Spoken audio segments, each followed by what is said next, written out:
¿Qué tal? ¿Cómo están? En esta ocasión nos está acompañando Hugo Iván López Rojas. Él estudia Ciencias Políticas en la Universidad Iberoamericana y un tema de su interés es la cultura árabe, de la cual vamos a hablar en esta ocasión.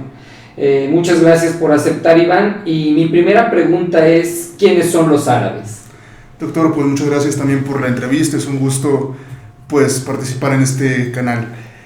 Los árabes, pues bien, los árabes son un conjunto de pueblos de origen semita que habitan principalmente en la región de Oriente Medio y el norte de África.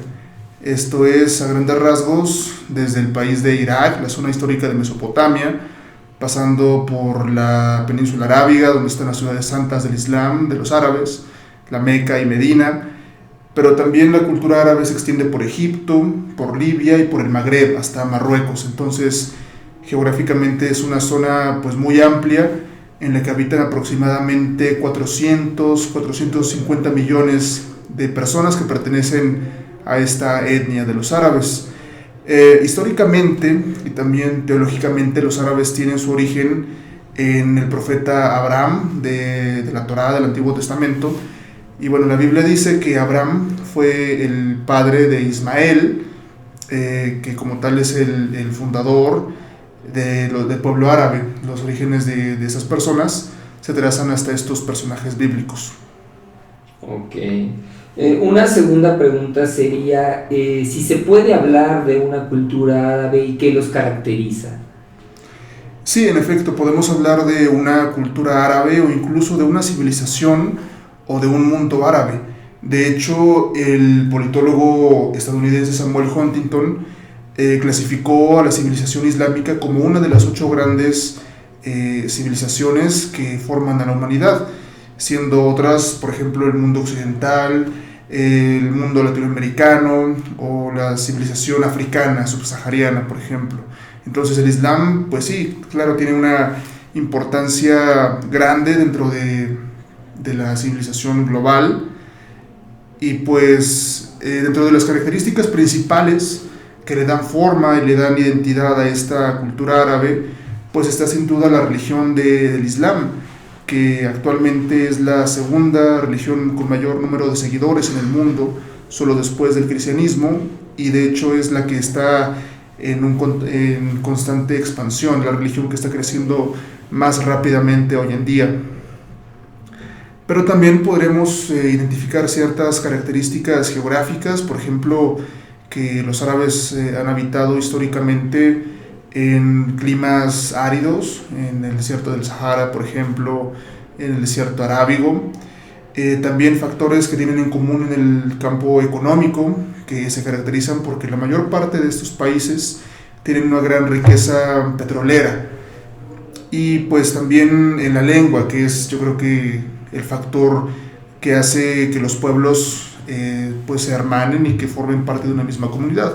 En el caso de los árabes, pues claramente la lengua árabe es el vehículo de comunicación, que aunque tiene diferentes dialectos, diferentes variantes, pues se reconoce como una misma, y que además tiene un carácter sagrado, ya que es la lengua en la que fue escrito el Corán.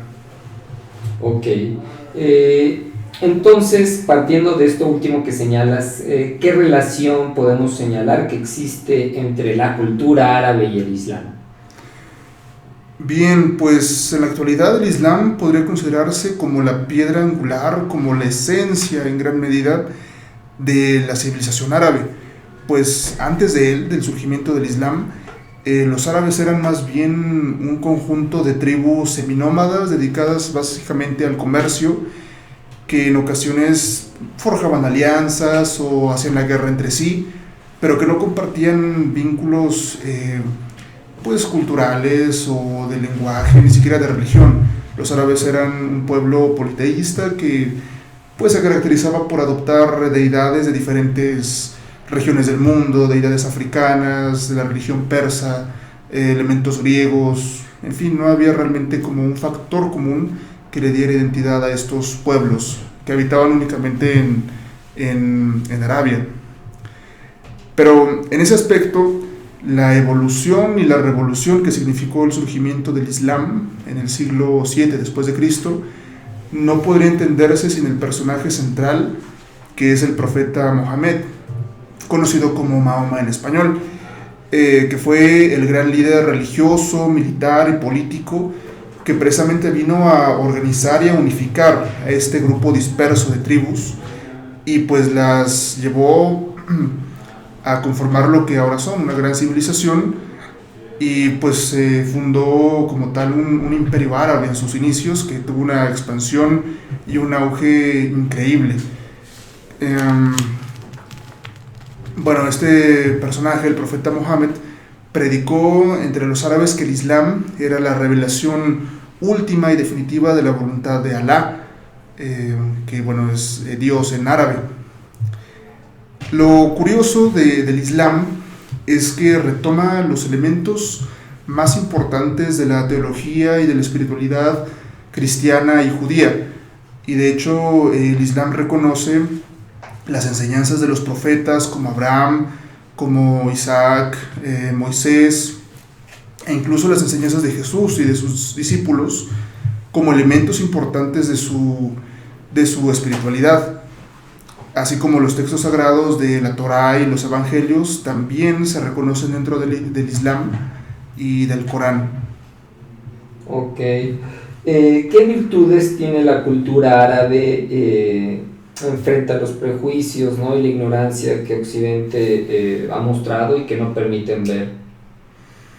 Bueno, el Corán como tal contiene normas no solamente de sentido teológico o dogmático, sino que también regula una serie de campos de la vida cotidiana de los árabes que son muy diversos, tales como, por ejemplo, el gobierno, la impartición de justicia, el rol del hombre y de la mujer en la sociedad, las reglas del matrimonio y otros contratos civiles, las buenas costumbres, la moral, el comercio o incluso las reglas con las que los musulmanes pues han de hacer la guerra en caso necesario. La legislación social del Corán también, por ejemplo, fue sumamente avanzada para su época y de hecho ha representado una referencia y una inspiración en diversos campos para la legislación occidental. Por ejemplo, el Código Napoleónico, que actualmente es la base legal de la mayor parte de las democracias occidentales, toma su preocupación por el cuidado de los sectores vulnerables de una población precisamente de la Sharia. La Sharia es la ley islámica que se basa en la tradición, así como la Sunna, son las tradiciones en las que se dice, por ejemplo, que el gobierno ha de velar y de preocuparse por el bienestar de los sectores pues débiles, como por ejemplo pueden ser las viudas, los huérfanos o los enfermos. Dentro de los 5 pilares del Islam, por ejemplo, se menciona uno que se refiere a la limosna o el zakat, que los musulmanes tienen la obligación moral de contribuir con aquellos que son pues pobres y necesitados. Y esto podría representar un precedente importante en la civilización humana del apoyo de los grupos de poder con los que lo necesitan realmente dentro de un estado. Ok. Hablaste de estos pilares, ¿no?, del Islam. ¿Nos podrías profundizar un poquito en el resto? Claro, los pilares en el Islam son el equivalente a los 10 mandamientos en la tradición judeo-cristiana. Los pilares básicamente se refieren a las obligaciones espirituales y las acciones que debe tomar un musulmán, un seguidor del Islam, pues para ganar la salvación de su alma y pues el reconocimiento de los demás miembros de su comunidad en este mundo. El pilar número 1 y el más importante del Islam es la profesión de fe, la Shahada. La Shahada dice en árabe La ilaha illallah Muhammadur Rasulullah, que significa yo atestiguo que no hay otro Dios que Alá y que Mohammed es su profeta. De hecho, para convertirse en musulmán solamente es necesario que una persona de corazón con convicción diga esta profesión de fe frente a otra persona que ya sea musulmana, y para que de esta forma se convierta en parte de la Umma, de la comunidad islámica. Es un requisito sumamente sencillo sin protocolos, sin otro tipo de ceremonias, y de hecho ha sido una de las razones que ha facilitado la expansión del Islam. El segundo pilar es la oración. La oración tiene un carácter muy importante dentro de la vida árabe, sobre todo de los más devotos. Se debe realizar 5 veces al día. La primera oración debe hacerse al amanecer, la segunda a mediodía, la tercera oración es a media tarde, la cuarta es al anochecer y la quinta es antes de irse a dormir. Una característica importante de la teología islámica es que ellos defienden que entre Alá, entre Dios y los creyentes no hay intermediarios. No existe en el Islam, por lo tanto, un clero organizado, no hay obispos o ese tipo de figuras que sí están presentes en el cristianismo, por ejemplo. Por lo que la relación pues es mucho más personal, mucho más directa del creyente con Dios. Bueno, otro de los pilares más importantes, el tercero, es el Ramadán, que se refiere al ayuno que los musulmanes deben hacer una vez al año durante un mes lunar.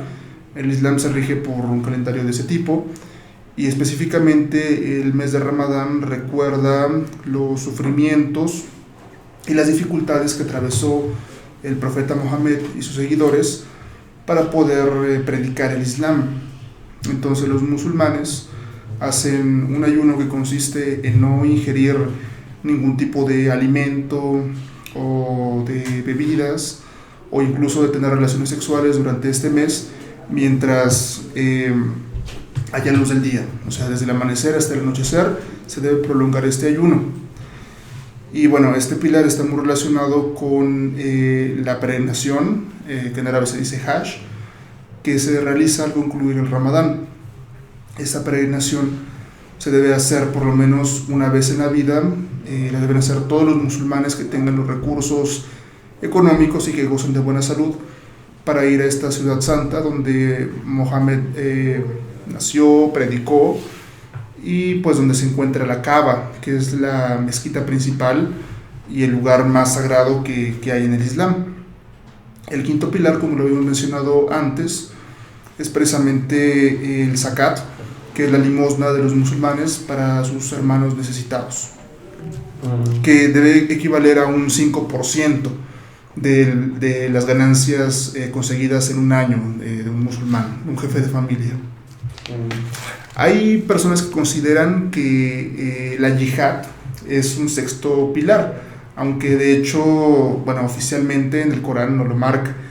La yihad, contrario a lo que se suele pensar, lo que se ha difundido en los últimos años, no se traduce como una guerra santa. La yihad más bien se traduce como un esfuerzo que Mohammed predicó entre los árabes, que se divide a su vez en dos tipos de esfuerzos: el esfuerzo mayor y el esfuerzo menor. El mayor se refiere sobre todo pues a los méritos que el musulmán como creyente haga individualmente, pues para ser una mejor persona, un mejor musulmán, un mejor ser humano en general. Y el yihad menor se refiere al esfuerzo militar, al esfuerzo bélico que el musulmán ha de hacer únicamente cuando sea necesario, en el que la Umma o el Islam se ven amenazados directamente. Ok. Una quinta y última pregunta sería tu opinión sobre la relación entre el mundo árabe y Occidente. Bueno, históricamente esta relación ha sido complicada, ha tenido episodios de tolerancia, de sana convivencia, y otros pues que han sido todo lo contrario, de guerras entre civilizaciones, de mutua intolerancia. Creo que entre los casos más destacados en los que el Islam y el cristianismo han logrado convivir bastante bien, pues destaca por ejemplo la España musulmana, Al-Ándalus, que sobrevivió por 8 siglos, casi toda la Edad Media. España estuvo bajo la influencia del Islam. Y bueno, en este periodo se dio un caso extraordinario en la que en un estado musulmán había una importante población católica, y además llegaron a vivir ahí muchos comerciantes judíos. Entonces El Islam considera que el cristianismo y el judaísmo son religiones de libro, son religiones que son bastante correctas desde su punto de vista, por lo que en Al-Ándalus no eran perseguidas ni tampoco se obligó a los cristianos o a los judíos a volverse musulmanes. Y pues se llevaron bastante bien, hubo una armonía, una aculturación pues interesante que permitió a su vez el surgimiento de importantes pues filósofos y sabios como Averroes, por ejemplo, que rescataron gran parte de la tradición grecolatina, de los conocimientos que se habían perdido durante las invasiones bárbaras, la paz social y la tolerancia, las diferentes ideologías que hubo en el Andaluz, permitió que pues, se rescataran tratados, por ejemplo, de Aristóteles o de las leyes romanas.